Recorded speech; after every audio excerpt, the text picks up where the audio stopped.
Hello friends, आप सभी का स्वागत है हमारे यूट्यूब चैनल JSR टेक में। आज हम पढ़ेंगे कोटा विश्वविद्यालय की जो बीए की सीरीज है उसका यूनिट नंबर फर्स्ट टर्म पूरी कंप्लीट करेंगे। तो उसका नेम है बाल्यावस्था एवं विकास प्रक्रिया प्रथम प्रश्न पत्र के लिए, मतलब पहला जो पेपर होगा वो बाल्यावस्था एवं विकास का होगा। तो देखते हैं बाल्यावस्था एवं विकास की फर्स्ट इकाई को। इसके अंतर्गत हम पढ़ेंगे कि बाल्यावस्था क्या होती है, उसका परिचय, विभिन्न आयु वर्ग के बालक कौन कौन से हैं, विविध सामाजिक आर्थिक एवं सांस्कृतिक पृष्ठभूमि के बारे में हम पढ़ेंगे। बाल्यावस्था का निर्माण विविध सामाजिक राजनीतिक वास्तविकताओं के संदर्भ में निर्माण की समझ, बालक के जीवन संदर्भ के अंतर्गत विभिन्न अवस्थाएं चलती है ना, जिसमें परिवार आता है, विद्यालय आता है। इन सभी अवस्थाओं को अंतर्गत बालक बड़ा होता है, पास पड़ोस समुदाय वगैरह। तो इन सभी के बारे में पढ़ेंगे। थर्ड नंबर पर पढ़ेंगे बालक का शारीरिक सामाजिक भावनात्मक में विवेदिक विकास कैसे होता है, उसके बारे में हम पढ़ेंगे। तो देखते हैं इसमें इस यूनिट में हम क्या क्या पढ़ते हैं। तो पहला क्वेश्चन जो हमारा आता है वो देखते हैं। फर्स्ट नंबर पे जो क्वेश्चन आ रहा है उसको देखते हैं। 1 मिनट रुकना। चलो स्टार्ट करते हैं हमारा पहला नंबर का क्वेश्चन। तो इसका क्वेश्चन है कि सामाजिक पृष्ठभूमि बचपन की संरचना को किस प्रकार प्रभावित करती है, विवेचना कीजिए। तो इसकी विवेचना करते हैं, हम देखते हैं कि कैसे प्रभावित करती है। तो स्टार्ट करते हैं। विविध सामाजिक परिवेश में बचपन की स्थिति किस प्रकार से है, तुलनात्मक अध्ययन प्रस्तुत कीजिए। मतलब इन दोनों के बीच में तुलना कीजिए। सामाजिक परिवेश में ना, शहरी परिवेश में बच्चे का बचपन ग्रामीण परिवेश के बच्चे के बचपन से किस प्रकार भिन्न होता है, तो इसके बारे में हम विवेचना करेंगे। आगे देखते हैं। आंसर में देखते हैं, बाल मन पर परिवार, पड़ोस तथा परिस्थिति का प्रभाव स्पष्ट रूप से पड़ता रहता है। मतलब जो बालक का जो मन रहता है ना, उस पर परिवार का, पास पड़ोस का और उसकी कैसी परिस्थिति में वो जीवन यापन करता है, कैसी परिस्थिति में बड़ा होता है, तो उन सभी का प्रभाव उस पर पड़ता है। बालक के प्रथम गुरु उसकी कौन होती है, उसकी माता होती है। बालक के बचपन पर समुदाय विशेष का प्रभाव पड़ता है। हम विभिन्न समुदाय के बालकों का प्रत्यक्ष से अध्ययन करें तो हमें इसका बोध होगा कि जैसा समुदाय है, हम अलग अलग समुदाय में जाते हैं, जैसे कि अलग अलग समुदाय में जाएंगे और वहाँ पर यदि हम अध्ययन करेंगे तो वहाँ पर देखेंगे कि जैसा समुदाय होता है वैसा ही बालक होने लगता है। प्राय बालक का बचपन तदनुकूल होता है। मतलब किसके अनुकूल होता है, समुदाय के अनुकूल होता है। इसी आधार पर गांव, शहर और नगर के परिवेश में बालकों के बचपन का तुलनात्मक अध्ययन निम्न प्रकार से प्रस्तुत किया जा सकता है। मतलब गाँव में बचपन कैसा होता है बच्चे का, कैसे पला पड़ा रहता है ना। शहरों में कैसे बड़ा होता है, उसका बचपन कैसा होता है ना। गाँव, शहरों और नगरों में इसका देखते हैं। तो गाँव में देखते हैं सबसे पहले। तो गाँव में परिवेश में बचपन, सामान्यतः गाँव के बच्चे विज्ञान की आधुनिक प्रगति से अनभिज्ञ रहते हैं, मतलब अनजान रहते हैं। मतलब उनको समाज में ना, गांव में विज्ञान की आधुनिक तकनीकी के बारे में नहीं बताया जाता। इस समुदाय के व्यक्ति मुख्यतः कृषि करके जीवन यापन करते हैं। मतलब क्या करते हैं, खेती ही करते हैं। यहाँ बालकों में शिक्षा का स्तर निम्न होता है। मतलब यहाँ बालकों को कम पढ़ाया लिखाया जाता है।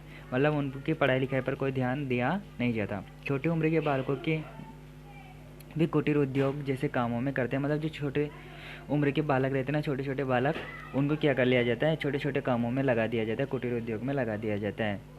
तथा थोड़े से रुपयों के लिए दिन भर वह काम करते रहते हैं। मतलब काम करते रहते हैं, कमाई करने जाते हैं।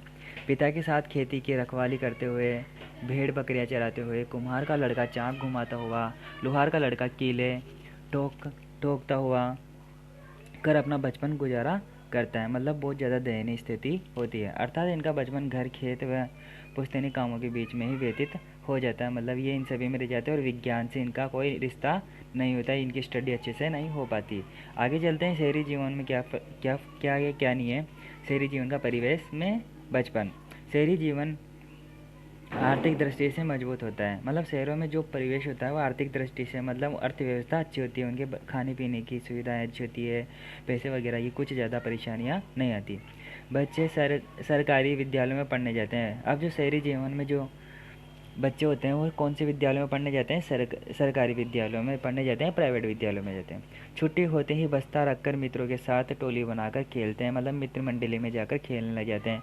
शाम को घर आकर भाई बहनों से झगड़ा करते हैं, भोजन करते हैं तथा विद्यालय का गृह कार्य करती है, सो जाते हैं। मतलब झगड़ा करते हैं, विद्यालय का काम करते हैं, भोजन करके सो जाते हैं। फिर सुबह तैयार होकर विद्यालय चले जाते हैं, अतः उनका बचपन विद्यालय, खेलना और झगड़ना, भोजन व नींद में भी व्यतीत हो जाता है। संयुक्त परिवार में रहने की स्थिति में वे अपने दादा दादी, नाना नानी से ढेरों कहानियाँ सुनकर आनंदित होते हैं। मतलब शहरों में इस प्रकार से बच्चा अपना जीवन जीता है। आगे चलते हैं नगरों में। नगर शहरों से बड़ा होता है तो इसमें और भी ज़्यादा अर्थव्यवस्था अच्छी होगी। बड़े नगरों में बड़ी बड़ी इमारतें, सुंदर विद्यालय वगैरह होते हैं। बालक विद्यालयों में सजी धजी यूनिफॉर्म में पढ़ने जाते हैं, मतलब प्राइवेट स्कूल में पढ़ने जाते हैं। सजी धजी होगी ना, यानी कि प्राइवेट स्कूल में पढ़ने जाते हैं। इन विद्यालयों में पढ़ाई के साथ साथ कई प्रकार के खेल कूद होते हैं, मतलब बहुत सारे खेल कूद से भी उनको मतलब एक तरह से खेलों में भी भाग लगवाया जाता है। लड़कों और लड़कियों का, मतलब बालक और बालिकाओं का घुड़सवारी, तैराकी, स्टेरिंग आदि का भी प्रशिक्षण दिया जाता है। इनके ट्रेनिंग दी जाती है, मतलब इन सारी चीज़ों की। इसके माता पिता उच्च शिक्षण एवं संपन्न होते हैं, मतलब शिक्षित होते हैं। माता पिता भी क्या होते हैं, पढ़े लिखे होते हैं। और सामान्यतः बच्चों का बचपन खर्चीला व अपव्ययी होता है। और सामान्यतः बच्चों का जो बचपन होता है ना, बहुत ज़्यादा खर्चीला होता है, बहुत ज़्यादा पैसे लगते हैं पढ़ाई लिखाई वगैरह में। अतः नगरों के बच्चों को बचपन पढ़ने लिखने, टीवी देखने, इलेक्ट्रॉनिक मीडिया और माता पिता के साथ मॉल में शोर सपाटे से के साथ गुजर जाता है। अब दूसरे नंबर पर जो क्वेश्चन आता है, पहले नंबर का क्वेश्चन समझ में आया, हमने नगर में, शहर में और गांव में बच्चों के जीवन पर प्रभाव डाला था। आगे चलते हैं, बचपन पर संस्कृति का क्या प्रभाव पड़ता है। जो बचपन रहता है ना, उस पर हमारी जो भारतीय संस्कृति उसका क्या प्रभाव पड़ता है। विश्व में सांस्कृतिक विविधताएं, मतलब विश्व में अलग अलग प्रकार से सांस्कृतिक विविधताएं पाई जाती है जो बाल मन को प्रभावित करती है, जो बालक के मन को प्रभावित करती है। जैसे कोई एक व्यवहार किसी एक संस्कृति द्वारा तो स्वीकार होता है, परंतु वह व्यवहार किसी दूसरी संस्कृति द्वारा अस्वीकार कर दिया जाता है। मतलब एक संस्कृति है, जैसे कि मुस्लिम हुआ तो हिंदू के व्यवहार को समझता नहीं है, वो खुद की चलाता है। या फिर हिंदू हुआ तो वो खुद की चलाएगा, मुस्लिम की नहीं चलने देगा। तो ऐसा मतलब सांस्कृतिक आधार पर भी उनका भेदभाव किया जाता है। बालक अपनी स्वयं की संस्कृति में उपस्थित भौतिक एवं सामाजिक परंपराएं, जैसे कि रीति रिवाजों, लालन पालन की विविधताओं और विभिन्न अवस्थाओं के आधार पर ही अपना बचपन व्यतीत करता है। बालक के बालमन के विकास में उसका वातावरण मुख्य भूमिका निभाता है। जो बालक का जो बालमन होता है वो उसके वातावरण को मुख्य भूमिका निभाता है। मतलब रीति रिवाज, लालन पालन, विविध और विभिन्न अवस्थाओं के आधार पर ही बचपन व्यतीत करता है। प्रत्येक सांस्कृतिक अपने अपने में अनूठी है। इसमें अलग अलग अवस्थाएं और रीति रिवाज स्थापित हैं, यानी कि अलग अलग रीति रिवाज प्रत्येक संस्कृति में है जो बालक के बचपन को दिशा प्रदान करते हैं। जो बालक इन रीति रिवाजों के आधार पर अपना जीवन जीता है। बालक द्वारा किया गया व्यवहार, उसकी सोच, क्रियाकलाप और रहन सहन ये दर्शाता है कि वो किस संस्कृति में रहता है, उसकी सोच कैसी है। यह सत्य है कि अपनी संस्कृति की विचारधारा के अनुसार ही बालक समस्त दुनिया के प्रति अपना नज़रिया विकसित करता है। आगे चलते हैं क्वेश्चन नंबर 3 के आधार पर। तो देखते हैं, भारतीय संस्कृति के परिक्षेप में बचपन की विशेषताओं की विवेचना कीजिए। भारतीय संस्कृति में बचपन की विशेषताओं को समझिए। भारतीय संस्कृति में बचपन की विशेषता किस प्रकार से नहीं है। भारतीय संस्कृति में परिवेश में बचपन की अंगराकित विशेषताएं, मानवता होती है बचपन में। यह सांस्कृतिक बालक में मानवता का भाव उत्पन्न करती है ताकि बालक का बचपन उच्च आदर्श और शांत प्रगति से संपन्न हो सके। भारतीय संस्कृति में बचपन में पंचतंत्र की कथाएं, रामायण की कथाएं, महाभारत की कथाएं आदि सुनाई जाती है, जिससे बालक में उदारता, मानवता के गुण उत्पन्न होते हैं। जो भारतीय संस्कृति में जो मानवता के गुण हैं वो किस द्वारा बच्चे को किसके द्वारा पहुँचाए जाते हैं बच्चे में। तो संस्कृति में ना रामायण की कथाएं, पंचतंत्र की कथाएं, महाभारत की कथाएं, वीर गाथाएं वगैरह सुनाकर बच्चे में आदर्श के गुण डाले जाते हैं। सहनशीलता, अब भारतीय संस्कृति में बालक को सहनशील बनाने को प्रेरित करती है। यहाँ विद्यालय में गांधी जी, विवेकानंद जैसे महापुरुषों की जीवनियाँ पढ़ाई जाती है ताकि बालक हमेशा अपने जीवन में इसका अनुसरण करे और इन सभी से सीख सके। धर्मनिरपेक्षता, यानी कि धर्म के आधार पर भेदभाव नहीं करना। तो भारत की विशेषता ही अनेकता में एकता है, यानी कि अनेकता में ही एकता है। इसकी संस्कृति बालक को सभी धर्मों का सम्मान करना सिखाती है। मतलब सभी का सम्मान करना चाहिए, सारे धर्मों का सम्मान करना चाहिए, ऐसा हमारा धर्म सिखाता है हमें। विश्व में भारत ही एकमात्र ऐसा देश है जहाँ सबसे अधिक धर्म के अनुयायी निवास करते हैं। मतलब बहुत सारे धर्म जैसे ईसाई हुआ, सिख हुआ, जैन हुआ, हिंदू हुआ, मुस्लिम हुआ, ये सब यहाँ पर पाए जाते हैं। धर्मनिरपेक्षता की अवधारणा भारतीय संस्कृति का सबसे अच्छा उज्ज्वल पक्ष है। यही कारण है कि यहाँ विद्यालय में सर्वधर्म समभाव का वातावरण है और बालक का बचपन सभी धर्मों के संस्कारों के बीच व्यतीत होता है। मतलब जो बालक का बचपन है ना, वह सभी धर्मों के प्रति व्यतीत होता है, सभी धर्मों के लोगों के साथ मिलजुल कर रहते हैं बालक। 4 नंबर पे चलते हैं, बड़ों का सम्मान करना भी सिखाया जाता है बालक को। भारतीय संस्कृति में बालक में बड़े के प्रति आदर की भावना उभराई जाती है। मतलब उनका पेट छूना, उनको प्रणाम करना, उनके साथ अच्छा व्यवहार करना, उनका आदर करना, ये सब सिखाया जाता है, बड़ों का सम्मान करना। यही कारण है कि बालक बचपन में अपने बड़ों का आदर करता है, पेड़ छूता है, आशीर्वाद लेता है और बड़े से शुभकामनाएं प्राप्त करता है।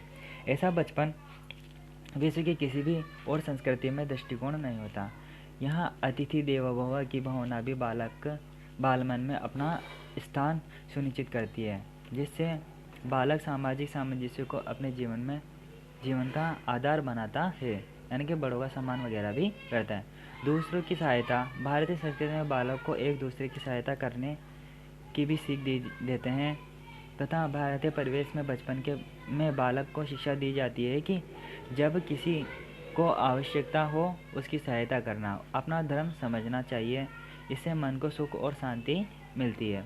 4 नंबर पर देखते हैं। 4 नंबर पे क्या आता है, पड़ोस बचपन को क्या दिशा देता है। मतलब जो आसपास के लोग रहते हैं वो बचपन को किस प्रकार से प्रभावित करते हैं, मतलब बच्चे को किस प्रकार से प्रभावित करते हैं। तो देखते हैं जैसे जैसे बच्चे का शारीरिक और मानसिक, मतलब जैसे जैसे बड़ा होता जाता है और उसका बुद्धि का विकास होता जाता है, तो वह घर आंगन को लांघ कर पड़ोस के संपर्क में आने लगता है। मतलब पड़ोस के आसपास के लड़कों के साथ खेलने लगता है ना, आसपास के लोगों के साथ रहना स्टार्ट कर देता है। पड़ोसियों की रुचियों, आदतों, गुणों, अवगुणों, पड़ोसियों की जो रुचियाँ होती हैं, उनकी आदतें होती हैं, उनके गुण होते हैं, उनके अवगुण होते हैं, मतलब बुरे गुण होते हैं। जीवन शैली, मतलब कैसे और अपनी लाइफ स्टाइल को जीते हैं। पड़ोस में उपलब्ध साधन आदि बच्चे के सामाजिक, आर्थिक, शैक्षणिक, धार्मिक, नैतिक और राजनीतिक जीवन पर प्रत्यक्ष और अप्रत्यक्ष रूप से प्रभाव डालते हैं, यानी कि डायरेक्ट इनडायरेक्ट प्रभाव डालते हैं, गहरा प्रभाव पड़ता है। पड़ोसी के सामाजिक, आर्थिक, शैक्षणिक, धार्मिक, नैतिक और राजनीतिक क्रियाकलापों को करने का अपना विशिष्ट तरीका होता है, अलग अलग प्रकार से।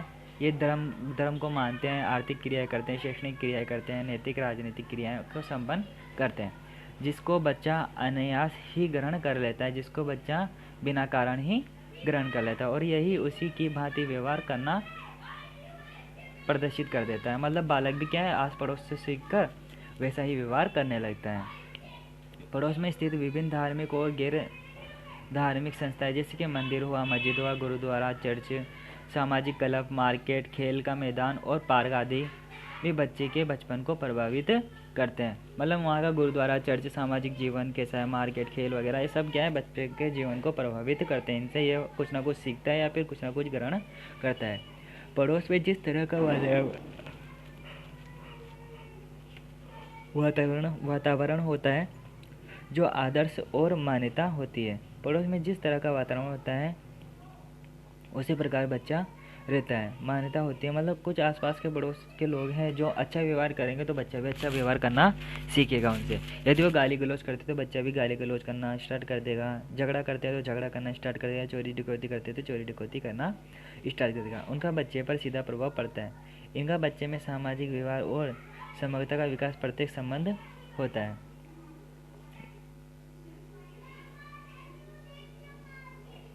यह बच्चे के व्यक्तित्व को उचित और अनुचित दिशा प्रदान करने में अग्रणी भूमिका का निर्वहन करते हैं। यदि बच्चे का पड़ोस उच्च आर्थिक सामाजिक स्तर वाला है तो उसका आत्मविश्वास अधिक होता है। वह उन बच्चों से स्वयं को श्रेष्ठ समझने लगता है जिन बच्चों का पड़ोस निम्न स्तर का होता है।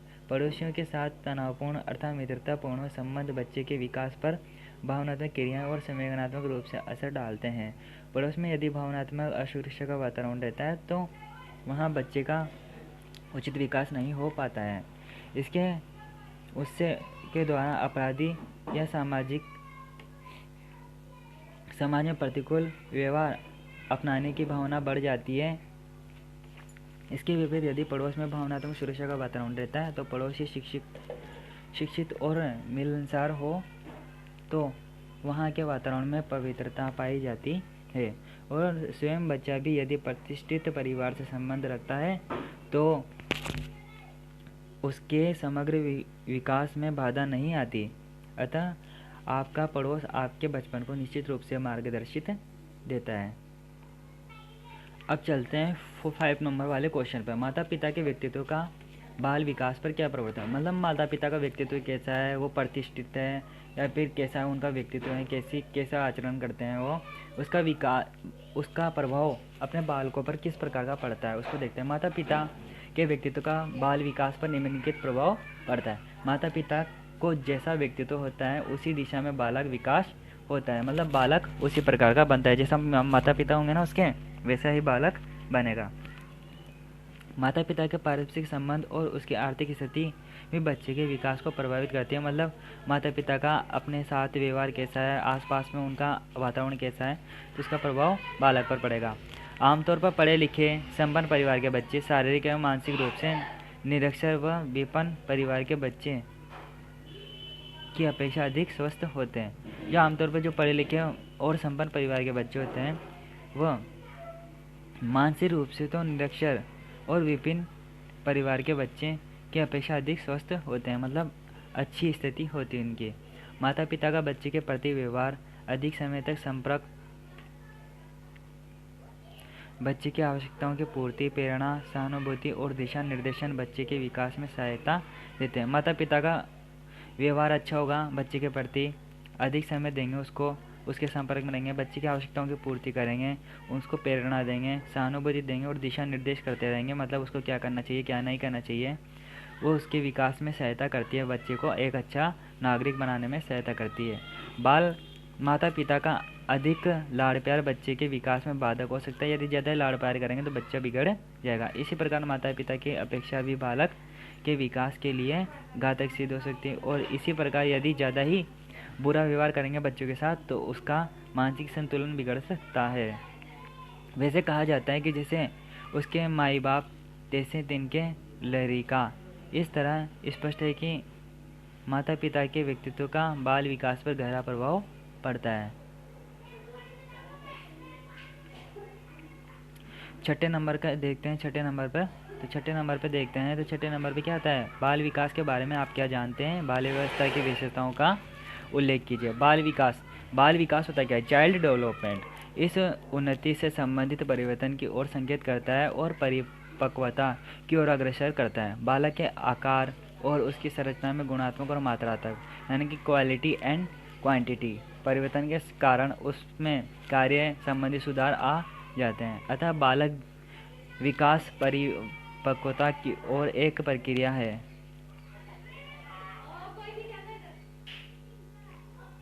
अब बाल विकास की परिभाषा देते हुए ना कुछ वैज्ञानिकों ने समझाया है, जैसे कि जर्सिल, टेलफोर्ड और सोरी के अनुसार बाल विकास शब्द का अर्थ है उन जटिल प्रक्रियाओं का समूह जिसपे निषेचन अंड से एक बालक का उदय होता है। हर लोग के अनुसार बाल विकास परतों में वृद्धि तक ही सीमित नहीं है बल्कि एक परिपक्वता के लक्ष्य की ओर परिवर्तन की एक प्रगतिशील श्रृंखला है। हर लोग के अनुसार ही बाल विकास के परिणाम स्वरूप बालक में नई विशेषताओं और नई योग्यताओं का उदय होता है। बाल विकास की भी अपनी एक निश्चित पद्धति होती है। बाल विकास सदा सामान्य से विशिष्ट दिशा की ओर होता है। हर लोग के अनुसार बाल विकास कैसे होता है? सामान्य से विशिष्ट की ओर होता है। वास्तव में बाल विकास शब्द का प्रयोग बालक में होने वाली सभी प्रकार के परिवर्तन के लिए प्रयुक्त होता है जिसमें बालक की कार्य क्षमता, कार्य कुशलता और परिवर्तन में प्रगति होती है। बाल विकास गुणात्मक परिवर्तन की ओर संकेत करता है। बाल विकास की बाल्यावस्था की विशेषताएं। Quality of childhood periods. शारीरिक, मानसिक, सामाजिक, समय तथा नैतिक विकास की दृष्टि से बाल्यावस्था की कुछ प्रमुख विशेषताएं निम्नलिखित है। शारीरिक तथा मानसिक विकास में स्थिरता है ना। वास्तव में शारीरिक तथा मानसिक विकास में स्थिरता आ जाती है, अर्थात विकास की गति मंद हो जाती है। बाल्यावस्था का जो काल चलता है ना उसमें शारीरिक और मानसिक विकास की गति में मंद हो जाती है। विकास की स्थिति बालक की मानसिक तथा शारीरिक शक्तियों को सदृढ़ता प्रदान करती है। उसकी चंचलता कम होने लगती है, अर्थात उसका मस्तिष्क परिपक्व सा दिखाई पड़ता है तथा वह वयस्कों के सामान्य व्यवहार करना चाहता है। रोस ने बाल्यावस्था को मिथ्या प्रयुक्ता का काल कहा है। मानसिक योग्यता में वृद्धि, ग्रोथ। बाल्यावस्था के दौरान बालक की विभिन्न मानसिक योग्यताओं में उत्तरोत्तर वृद्धि होती रहती है। इसी अवस्था में बालक की संवेदनशीलता, प्रत्यक्ष ग्रहण, स्मरण शक्ति तथा तर्क शक्ति आदि योग्यता में वृद्धि होती है। यह विभिन्न बातों के बारे में विचार करने लगता है। जिज्ञासा की प्रबलता। बाल्यावस्था में बालक में जिज्ञासा प्रवृत्ति अत्यधिक प्रबल होती है। वह जिन वस्तुओं के संपर्क में आता है उसके संबंध में तरह तरह की जानकारी प्राप्त करना चाहता है। आत्मनिर्भरता की भावना, फीलिंग ऑफ सेल्फ डेवलपमेंट। बाल्यावस्था में बालक शैशवावस्था के समय अन्य पर आश्रित नहीं रहता। वह अपने व्यक्तित्व कार्य जैसे स्नान करना, वस्त्र पहनना, स्कूल के लिए तैयार इत्यादि स्वयं करना प्रारंभ कर देता है। रचनात्मक कार्यों में रुचि। बाल्यावस्था में बालक रचनात्मक कार्यों में रुचि लेने लगता है। बालक बगीचों के काम करने तथा लकड़ी, कागज व अन्य किसी वस्तु में खेल खेलना, बनाने जैसे कार्यों में आनंद की प्राप्ति का अनुभव करता है। लड़कियां सिलाई, बुनाई, कढ़ाई, रसोई के संबंधित कार्य करने को रुचि लेती है। सामाजिक तथा नैतिक गुणों का विकास किस प्रकार से होता है। बाल्यावस्था में बालक घर या पड़ोस के बच्चों के साथ विद्यालय के साथियों के साथ काफ़ी समय व्यतीत करता है। उसका व्यवहार दूसरों के प्रशंसा तथा निंदा पर आधारित रहता है, जिसके फलस्वरूप उसमें अनेक सामाजिक तथा नैतिक गुणों जैसे कि आज्ञापालना, सहयोग, सहनशीलता, ईमानदारी, सत्यता, सद्भावना, सहानुभूति, आत्मनिर्भरता, अनुशासन आदि का विकास होने लगता है। सामाजिक प्रवृत्ति की प्रबलता। सामाजिक प्रवृत्ति, इंक्रीज ऑफ सोशल एक्टिविटीज़। इस अवस्था में बालक बालिकाओं में सामूहिक प्रवृत्ति प्रबल होती है। वह अपना अधिक से अधिक समय दूसरे बालकों के साथ व्यतीत करना चाहते हैं, मतलब एक तरह से घूमते फिरते हैं। उसकी रुचि सामूहिक खेल में अधिक होती है। इस अवस्था में बालक प्राय किसी न किसी समूह का सदस्य बन जाता है तथा उस समूह के साथ सभी सदस्य मिलकर खेल खेलते हैं तथा अन्य कार्य करते हैं। बहुमुखी व्यक्तित्व का विकास। शैशवावस्था में शिशु अंतर्मुखी होता है। शैशवावस्था में शिशु कैसा होता है? अंतर्मुखी होता है, मतलब अपनी बातें खुद पर ही रखता है, खुद के साथ ही रखता है, वह दूसरों को नहीं बताता। वह एकता की प्रिय एवं केवल अपने में ही रुचि लेता है, यानी कि एकांत रहना चाहता है और अपने में ही रुचि लेता है, यानी खुद ब खुद खेलता है, एकदम अलोंग रहता है। परंतु बाल्यावस्था में बालक बहुमुखी होने लगता है। वह बाह्य जगत में रुचि लेने लगता है ना, और अपनी बातों को भी दूसरों को बता देता है। बालक अन्य व्यक्तियों, वस्तुओं एवं कार्यों के संबंध में अधिक से अधिक जानकारी प्राप्त करना चाहता है, यानी कि दूसरे क्या करते हैं क्या नहीं करते उन सभी के बारे में उसकी जिज्ञासा प्रवृत्ति बढ़ जाती है। संग्रहण प्रवृत्ति, यानी कि संग्रहण की भी भावना उसमें पैदा हो जाती है, नेचर ऑफ कलेक्शन का। बाल्यावस्था में बालक तथा बालिकाओं में वस्तुओं के संग्रहण करने की प्रवृत्ति पाई जाती है। बालक कांच की गोलियां, टिकटों, मशीनों के कलपुर्जे, पत्थर के टुकड़े, खिलौने आदि का संग्रहण करने में विशेष रुचि लेते हैं। बालिका चित्र, खिलौने, गुड़ियाँ, कपड़े के छोटे छोटे टुकड़े आदि का संग्रहण करने लगती है। काम प्रवृत्ति की न्यूनता। मनोविश्लेषणात्मक के अनुसार शैशवावस्था में सब प्रेम तथा माता पिता विरोधी काम प्रवृत्तियाँ लगभग समाप्त हो जाती है। बालक बालिकाएं अधिकांश समय पढ़ने, लिखने, खेलकूद, कूदने एवं साथियों के साथ रहते हैं हुए रचनात्मक कार्यों के समय व्यतीत करते हैं। रुचियों में परिवर्तन। इस अवस्था में बालक की रुचियों में स्थायित्व का अभाव होता है। इस अवस्था में दौरान बालक की रुचियों में निरंतर परिवर्तन होता रहता है।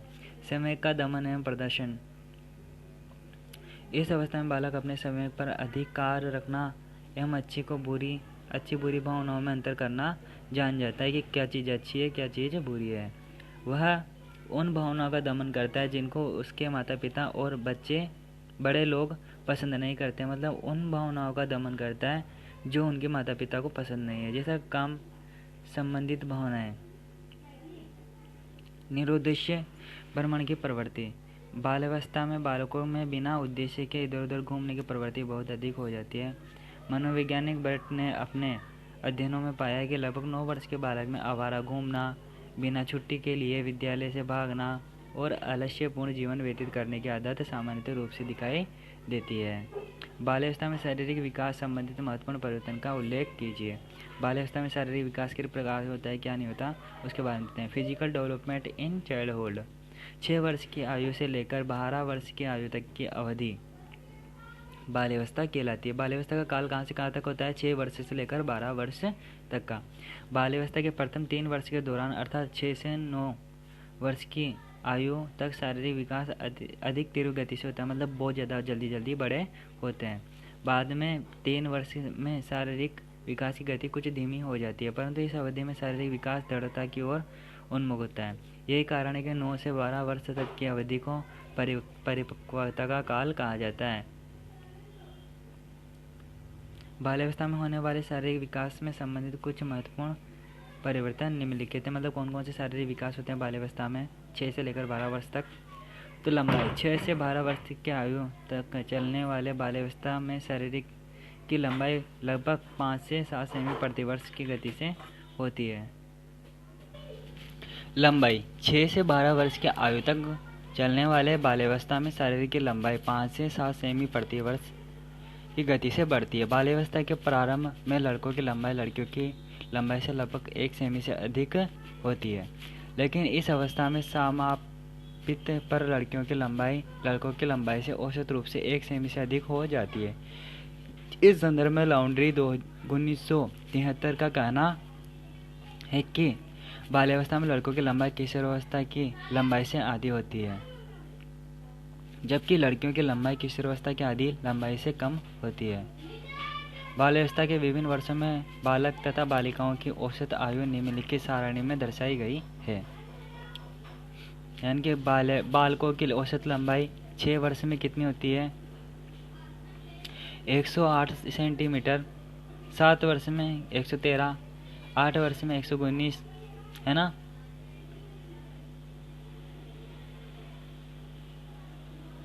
मतलब 5-5 सेंटीमीटर बढ़ती जा रही है। 19, 20, 23, 5 या 4 सेंटीमीटर बढ़ती जा रही है ना, यानी कि सबसे 138 हो जाती है 12 वर्ष तक।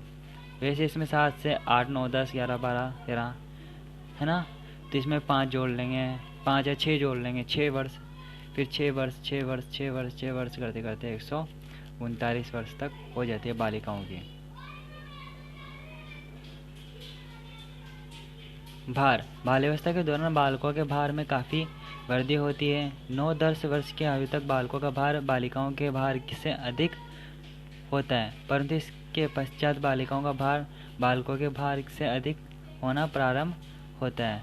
हर लोग 1948 के अनुसार 9 से 10 वर्ष तक के बालिकाओं का भार में अधिक वृद्धि होती है, प्राय 14 पाउंड प्रति वर्ष होता है। इसी प्रकार बालकों के भार में अधिक वृद्धि होती है 14 से 15 वर्ष की आयु तक होती है, जो प्राय 15 पाउंड प्रति वर्ष होता है।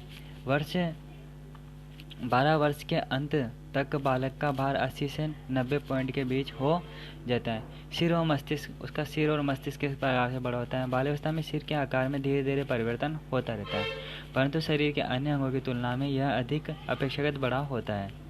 शरीर के विभिन्न अंगों की अनुपात धीरे धीरे कम होती जाती है। बाल्यावस्था के अंत तक सिर का आकार प्रौढ़ावस्था के सिर के आकार का लगभग 95% हो जाता है। बाल्यावस्था में मस्तिष्क आकार तथा भार दोनों ही दृष्टि से लगभग पूर्ण रूप विकसित हो जाता है। बाल्यावस्था के अंत तक मस्तिष्क का भार प्रौढ़ मस्तिष्क के भार का लगभग 95% रहता है। हड्डियाँ। बाल्यावस्था में हड्डियों की संख्या उनकी दृढ़ता और दोनों में ही वृद्धि होती है। बाल्यावस्था में हड्डियों की संख्या 270 से बढ़कर 350 हो जाती है। इसी अवस्था के दौरान हड्डियों का दृढ़ीकरण अथवा अस्थिकरण तेजी से होता है, जिसके परिणाम से बालक में हड्डियों का लचीलापन समाप्त हो जाता है तथा उनमें कड़कतापन आ जाता है, मतलब कड़क होने लग जाती है। दांत। लगभग 5 से 6 वर्ष की आयु में स्थायी दांत निकलना प्रारंभ हो जाते हैं। 16 वर्ष की आयु तक लगभग सभी स्थायी दांत निकलने लगते हैं। स्थायी दांतों की संख्या लगभग 32 होती है, परंतु बाल्यावस्था में इन दांतों की संख्या 28 से 20 या 27 से 28 होती है। लड़कियों में स्थायी दांत लड़कों के अपेक्षा कुछ जल्दी निकलते हैं। दांतों के निकलने आने से बच्चे की मुखाकृति पर परिवर्तन आने लगते हैं तथा उनका भोलापन समाप्त होने लगता है। मांसपेशियाँ। बाल्यावस्था में मांसपेशियों का धीरे धीरे विकास होता है। 12 वर्ष की आयु तक पहुँचते पहुँचते बालक की मांसपेशियों का भार उसके शरीर के कुल का भार का लगभग 33% हो जाता है। इस अवस्था में बालक अपनी मांसपेशियों को पूर्ण नियंत्रण करने लगता है। अन्य अंग और अदर ऑर्गेनाइजेशन भारत में बालक के लगभग सभी अंगों का विकास हो जाता है।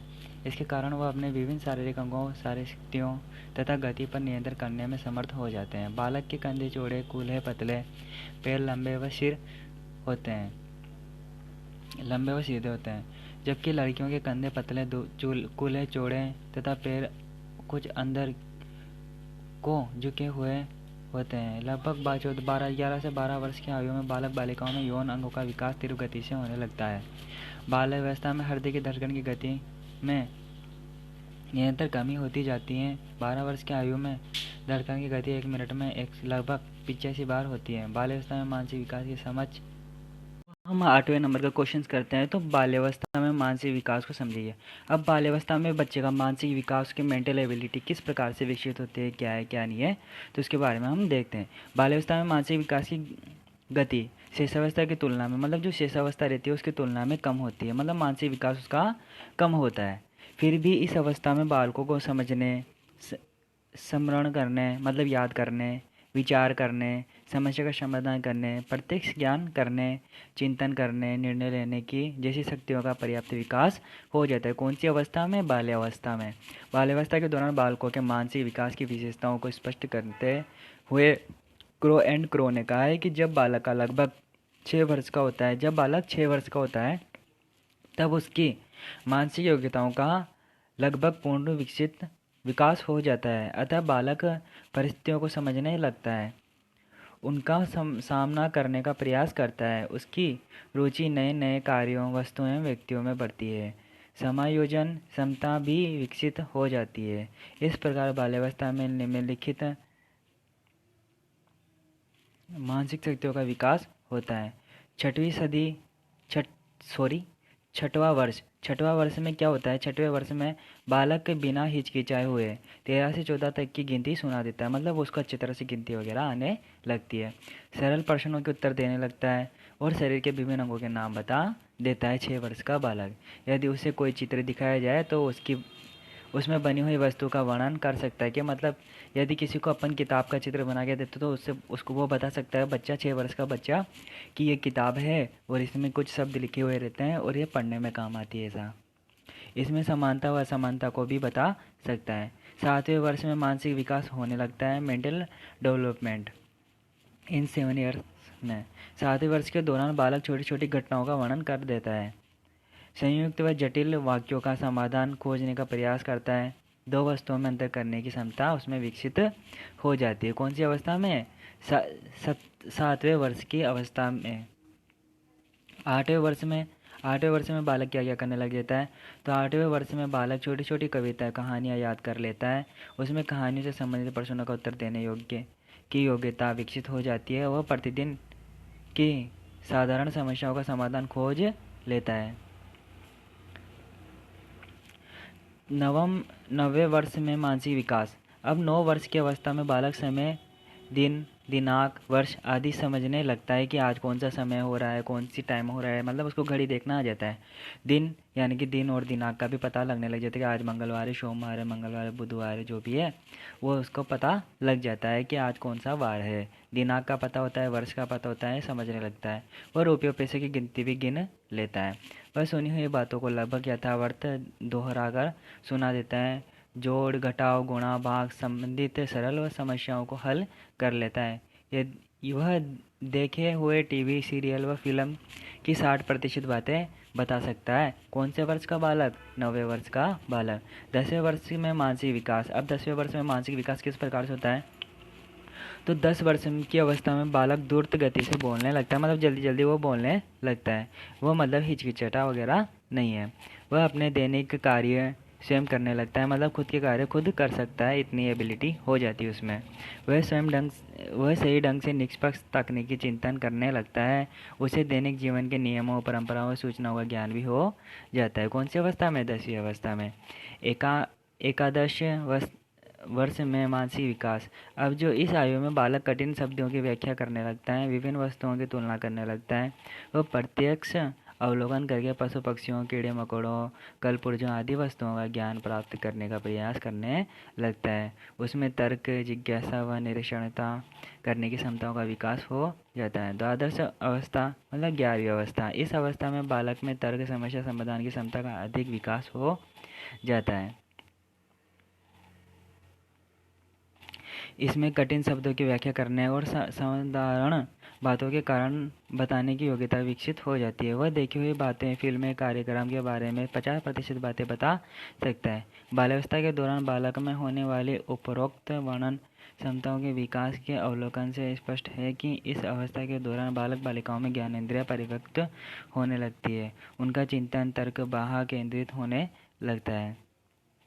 उनकी निर्णय शक्ति विकसित हो जाती है। वे पढ़ने, लिखने व अन्य संज्ञानात्मक क्रियाओं में रुचि लेने लगते हैं। पहले बुझाने लगते हैं, समस्यात्मक खेल खेलने लगते हैं। मानसिक तर्क वाली क्रियाएं को करने में रुचि बढ़ जाती है। संवेगों के प्रमुख प्रकार कौन कौन से हैं? बालक के लिए भय एवं क्रोध के महत्व की विवेचना को उदाहरणों से स्पष्ट कीजिए।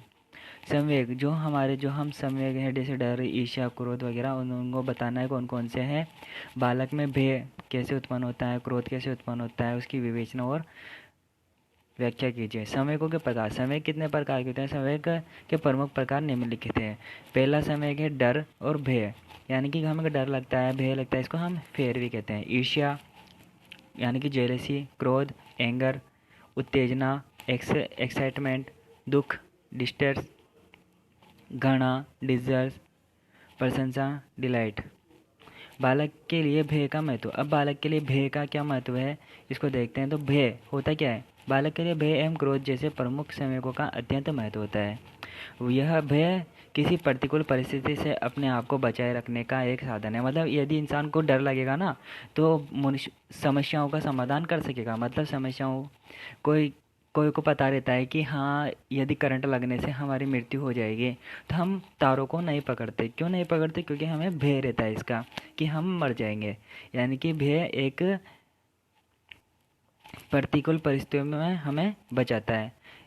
छोटे बच्चे प्राय शोर, अंधेरा, जानवर, कष्ट, एकांत से डरते हैं, मतलब भयभीत रहते हैं। जब बच्चा कुछ बड़ा हो जाता है तो अपने माता पिता, शिक्षक के नियंत्रण में डरने लगता है।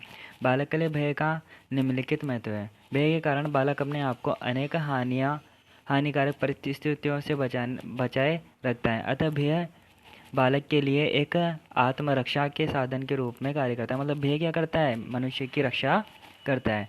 बालक कष्ट का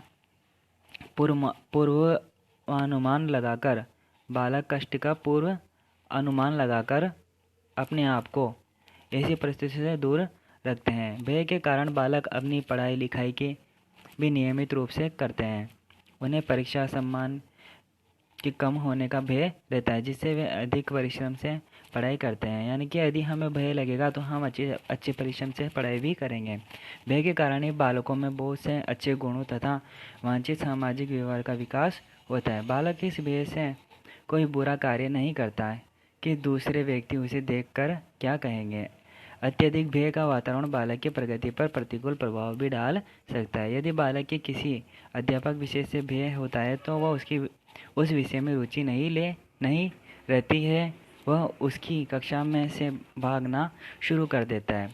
यह विद्यालय वातावरण भय से परिपूर्ण होता है तो बच्चा विद्यालय जाने में उदासता दिखाता है तथा विद्यालय से भागने भी लगता है। इस प्रकार दंड, डांटना, फटकारना आदि का भय बालक के विकास में बाधक भी हो सकता है और लाभकारी भी हो सकता है।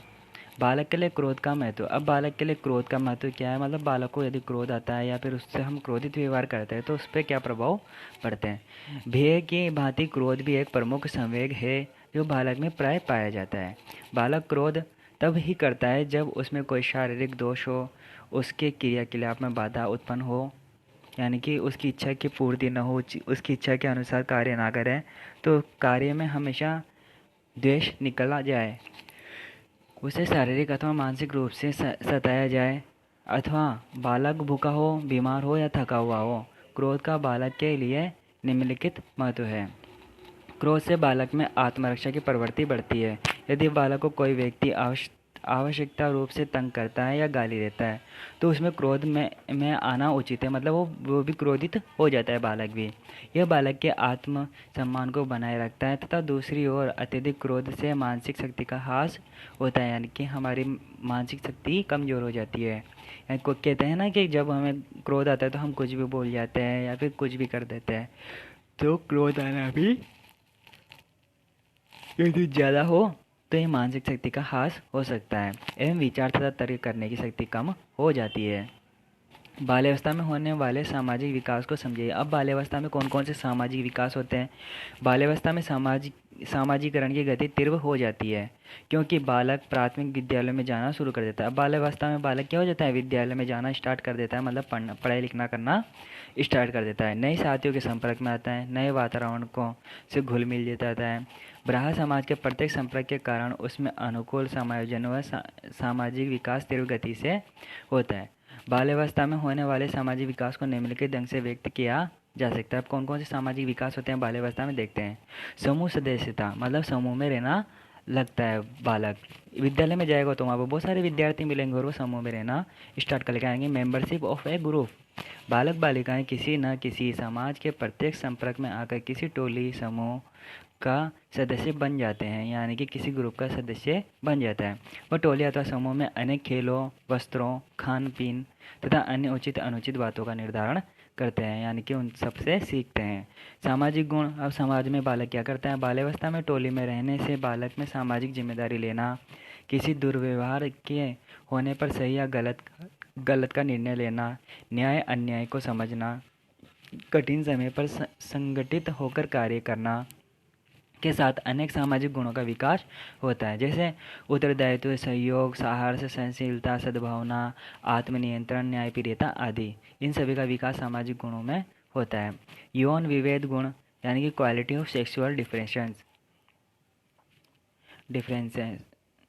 तो इस अवस्था में बालक तथा बालिकाओं की रुचियों में स्पष्ट अंतर दृष्टिकोण होते हैं। लड़कियों व लड़कों टोली समाज, लड़कियों की टोली समाज द्वारा अनुमोदित कार्यों में संलग्न होती है, जैसे चंदा इकट्ठा करना, चीज़ बनाना, नाच गान, कढ़ाई बुनाई, घरेलू कार्य आदि। साथ ही अनेक सदस्यों की संख्या भी लड़कों की तुलना में कम होती है, जबकि लड़कियों की टोली कार्य करते समय समाज से अनुमोदन की परवाह नहीं करती। लड़के टोली के रूप में दूसरों को सताने, फल आदि चुराने में आनंद लेते हैं। साथ ही दौड़ भाग वाले खेल खेलते हैं, घरों से बाहर घूमते हैं, मारधाड़ करने में भी अधिक रुचि रखते हैं, मतलब लड़ाई करने में भी अधिक रुचि लेते हैं। इसके अतिरिक्त लड़के अपनी टोली में लड़कियों को नहीं रखते हैं, वह लड़कियों भी लड़कों को नहीं रखती।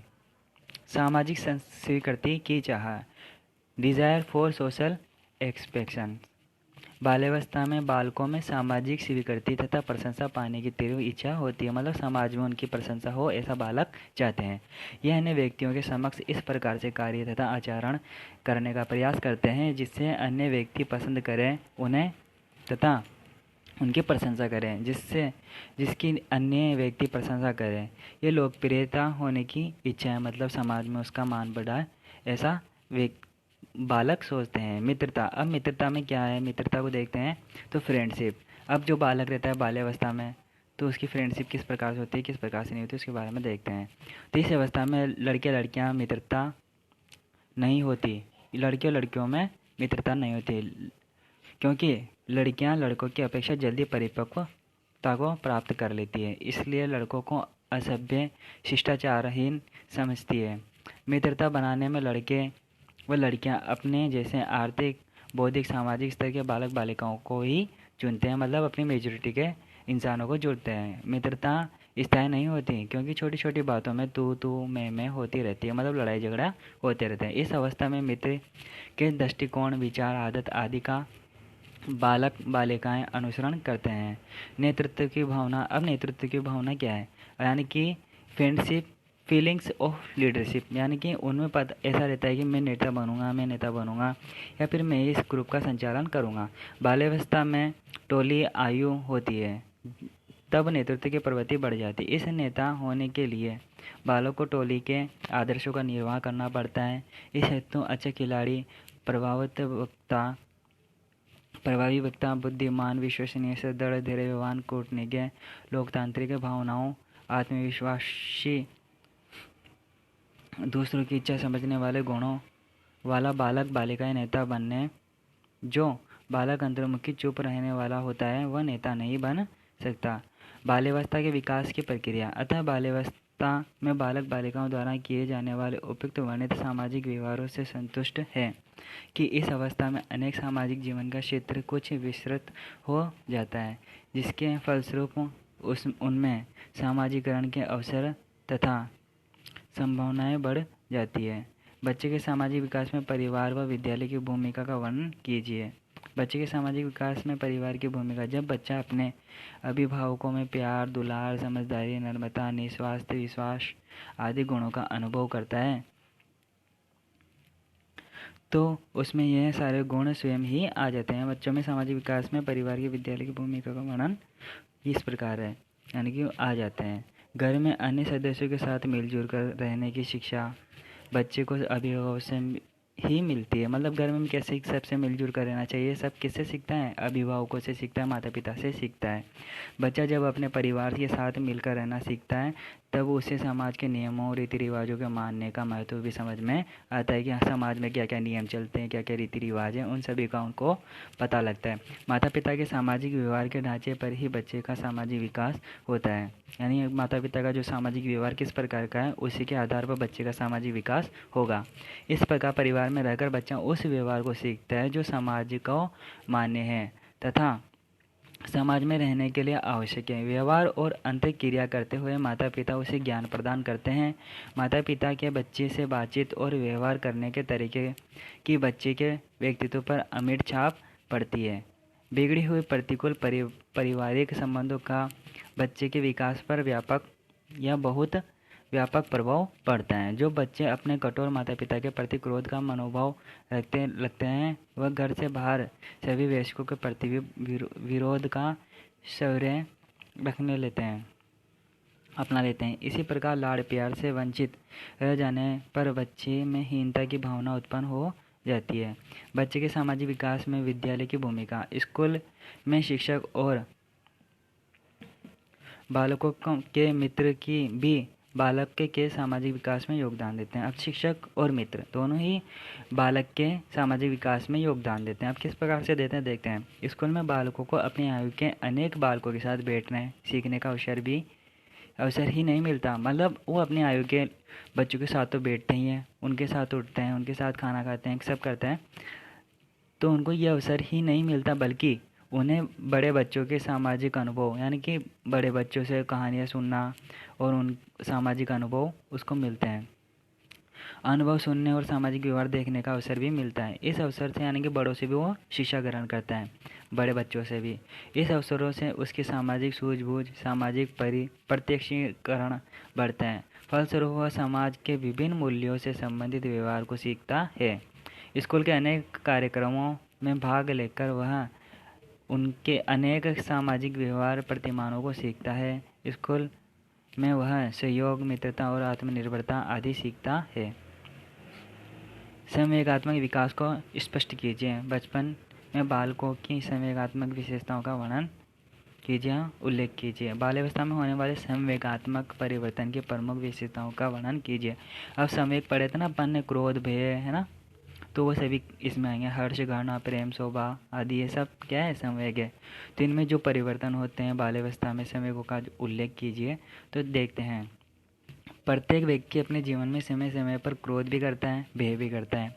हर्ष यानी कि प्रसन्न भी होता है, वो घृणा भी करता है यानी कि द्वेष भी करता है, वो प्रेम, वासना, शोभ आदि सभी का अनुभव करता है। इन्हें संवेग कहते हैं। संवेग को अंग्रेजी में इमोशंस कहते हैं। इमोशन दो शब्द ई प्लस मोशन से मिलकर बना है। ई का अर्थ होता है अंदर और मोशन का अर्थ होता है गति से, यानी अंदर की जो गति होती है हमारे शरीर में, जो अंदर में जो गति होती है उसे क्या कहते हैं, इमोशन कहते हैं। संवेग का शाब्दिक अर्थ होता है आंतरिक भावों को बाहर की ओर गति देना, यानी कि हमारे जो अंदर में जो भाव है, हमारे मन के अंदर जो भाव है उनको हम गति देते हैं, यानी कि बाहर निकालते हैं, तो उन्हें क्या कहते हैं, इमोशंस कहते हैं। दूसरे शब्दों में आंतरिक भावों का भाव प्रकाशन ही संवेग कहलाता है। संवेग वास्तव में भावों का तीव्र होता है। इसी संदर्भ में बुड़पत ने कहा है कि संवेग व्यक्ति की गति में अथवा आवेश में आने की स्थिति है। बुड़पत ने क्या कहा है, संवेग व्यक्ति की गति तथा आवेश में आने की प्रवृत्ति है। अतः संवेग वास्तव में व्यक्ति के आंतरिक भावों का अचानक तीव्र होना तथा विवेक प्रक्रिया के नियंत्रण से मुक्त व्यवहार के परिलक्षित होने की स्थिति को व्याप्त करते हैं। संवेगात्मक विकास की दृष्टि से बाल्यावस्था एक अनोखी अवस्था है।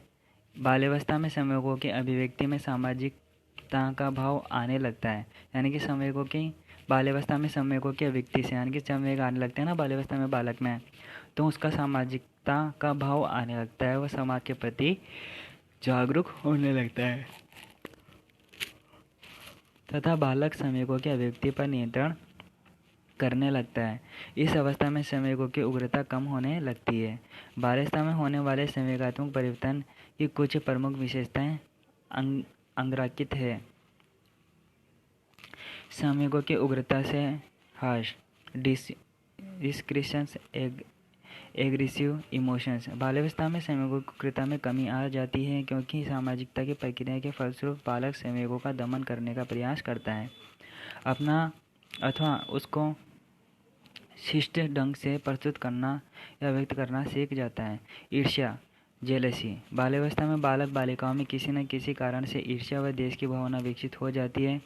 इस कारण वे अपने भाई बहनों या साथियों को चिढ़ाते हैं, झूठे आरोप लगाते हैं, तिरस्कार करते हैं, निंदा करते हैं, व्यंग करते हैं, देख ले जाते हैं। आयु बढ़ने के साथ साथ ईर्ष्या व्यक्त करने के परोक्ष तरीके भी सीख जाते हैं। ईर्ष्या से बालक में तनाव पैदा होता है। इस अवस्था में बालकों की अपेक्षा लड़कियां अधिक ईर्ष्यालु होती है। भय। बाल्यावस्था में बालकों में भय का संवेग होता है, परंतु यह भय इस अवस्था के भय से कुछ भिन्न होता है। इस अवस्था में भय का संबंध प्राय भावी कार्यों से होता है।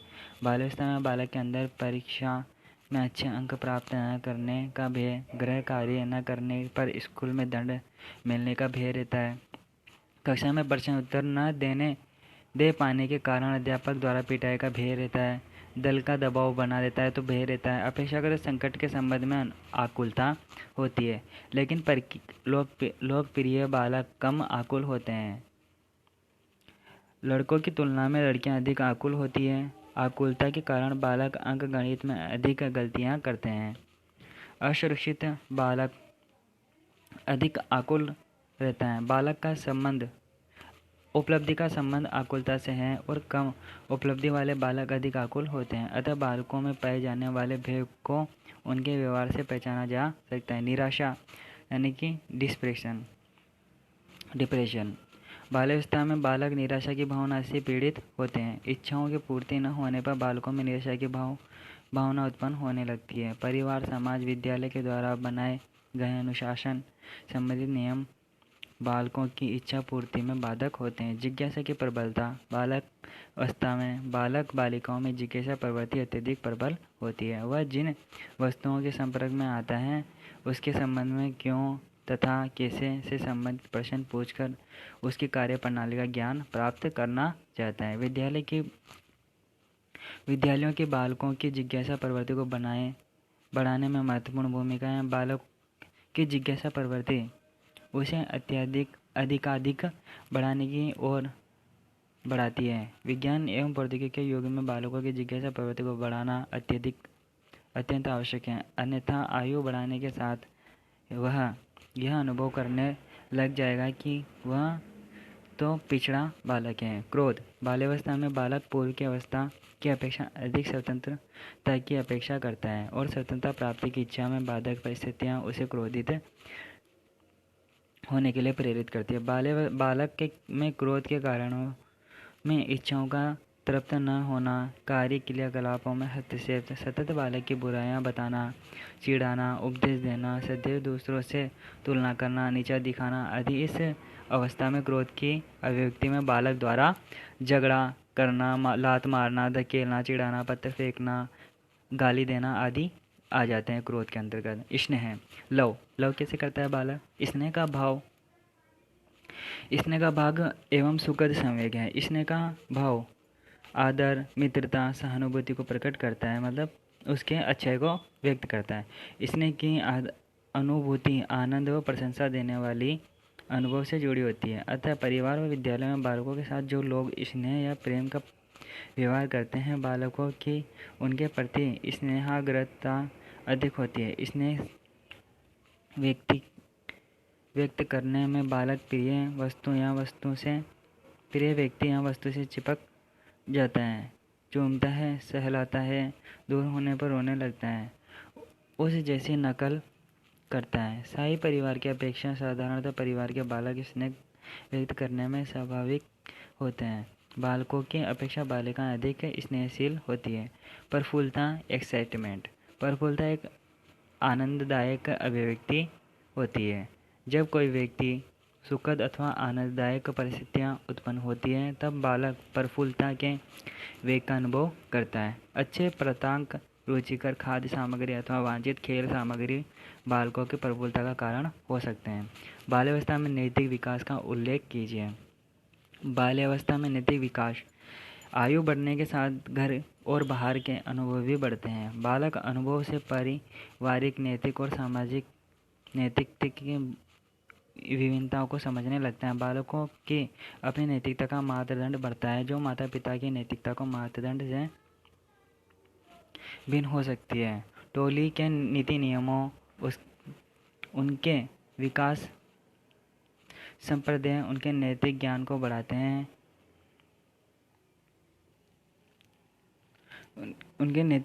बढ़ाते हैं। उसके विशेष परिस्थिति निष्ठ संप्रदाय उसके नैतिक ज्ञान को बढ़ाते हैं। वर्ष के बालक के नैतिक मूल्यों में आदर्श उच्च हो जाते हैं। चोरी करना, झूठ बोलना उनके लिए बुरी बात हो जाती है। ये आदर्श व्यक्तित्व नहीं होते। धीरे धीरे अनुभव बाल्यावस्था की समाप्ति तक ऊंचे आदर्श, नीचे आकार वस्तु स्थिति की ओर बढ़ते हैं और प्रौढ़ की नीति नियमों से मिलते जुलते हो जाते हैं। इस अवस्था में बालक दूसरे व्यक्तियों को मारने, पीटने, हानि पहुंचाने पर व्याकुल हो जाते हैं, मतलब एक तरह से जोशीला होता है। ये टोली मापदंड के अनुसार व्यवहार करते हैं। अपनी गलतियों के लिए दूसरों को दोषी बनाते हैं ताकि वे अपराधी न माने जाएं, यानी कि झूठ भी बोलते हैं। नैतिक लज्जा का बोध बढ़ने के साथ साथ नैतिक व्यवहार का विकास होता है, इसलिए प्रत्येक दंड को चुपचाप नहीं सहता। बालक के चरित्र में सामाजिकता का विकास धीरे धीरे होता है और 7 या 8 वर्ष की आयु में अच्छे या बुरे कार्य को किसी परिस्थितियों में विशेष से नहीं जोड़ता। नैतिक विकास व अनुशासन, बालकों की आयु बढ़ने के साथ साथ उनमें आत्मसम्मान की भावना बढ़ती है। वह माता पिता व बड़ों की आज्ञा के अनुसार नहीं चलना चाहता, इसलिए आयु के अनुसार अनुशासन में रहने की प्रवृत्ति को नहीं बदलने पर विरोध उग्र हो जाते हैं। शारीरिक दंड हानिकारक होता है, अतः प्रशंसा करना, क्षमा देना, नई जिम्मेदारी डालना, सोचना व निर्णय लेने की अधिकार अनुशंसा की दृष्टि से उचित होती है। बालक अनुशासन में बहना सीख जाता है। बाल्यावस्था में बालकों की शिक्षा किस प्रकार की होनी चाहिए? बालक की शिक्षा का सही ढंग से प्रारंभ बाल्यावस्था से ही होता है। प्रत्येक बालक इस अवस्था से विद्यालय जाता है, अतः इस समय शिक्षा की व्यवस्था अत्यंत सोच समझ कर ही आयोजित की जानी चाहिए। बालक इस समय बहुत कुछ जानने का प्रयास करता है, क्योंकि उनमें जिज्ञासा की प्रवृत्ति अत्यधिक प्रबल होती है। इसलिए बालकों को उचित ढंग से संतुष्ट किया जाना बहुत आवश्यक है। बालक जो कुछ भी जानना चाहता है उसे सहज भाव से बताया जाना चाहिए। वह जो भी प्रश्न करे उसका समुचित उत्तर दिया जाना चाहिए। बालकों में सामाजिकता के विकास के लिए उसे सामूहिक खेलों में भाग लेने के अवसर प्रदान किए जाने चाहिए तथा विद्यालय में स्काउटिंग और गर्ल्स गाइड जैसे संगठनों की व्यवस्था की जानी चाहिए। शिक्षा का पाठ्यक्रम और आयोजन बालकों के रुचि और मानसिक स्तर के अनुकूल निर्मित किया जाना चाहिए। बालकों में रचनात्मक प्रवृत्तियों के विकास के लिए विभिन्न प्रकार के हस्तशिल्प और कार्यात्मक कार्यों का भी आयोजन किया जाना चाहिए। इस अवस्था के बालकों को शिक्षा सहज, सरल और आत्मीय वातावरण में दी जानी चाहिए। बुद्धि एवं विकास को प्रभावित करने वाले कारकों की व्याख्या कीजिए। बुद्धि एवं विकास को निम्नलिखित कारक प्रभावित करते हैं। बुद्धिमत्ता विकास को प्रभावित करने वाले प्रमुख कारक निम्नवत हैं। वंशानुक्रम। नवजात शिशु जन्म के समय कुछ शक्तियां अपने माता पिता व पूर्वजों से लेकर आता है, जो प्रत्येक व्यक्ति में अलग अलग होती हैं। आयु बढ़ने के साथ साथ इन शक्तियों में भी विकास होता है, अतः वंशानुक्रम व्यक्तियों के विकास को प्रभावित करता है। बुद्धि या मानसिक विकास। बालकों के विकास में उसकी बौद्धिक योग्यता प्रमुख रूप से कार्य करती है। वह सप्रमाण है कि तीव्र गति से विकास करने वाले बालक तीव्र वृद्धि से के पाए जाते हैं। इनमें विपरीत मंद बुद्धि वाले बालक अपने आप का विकास में पिछड़े हुए पाए जाते हैं। लिंग भेद, सेक्स डिफरेंस।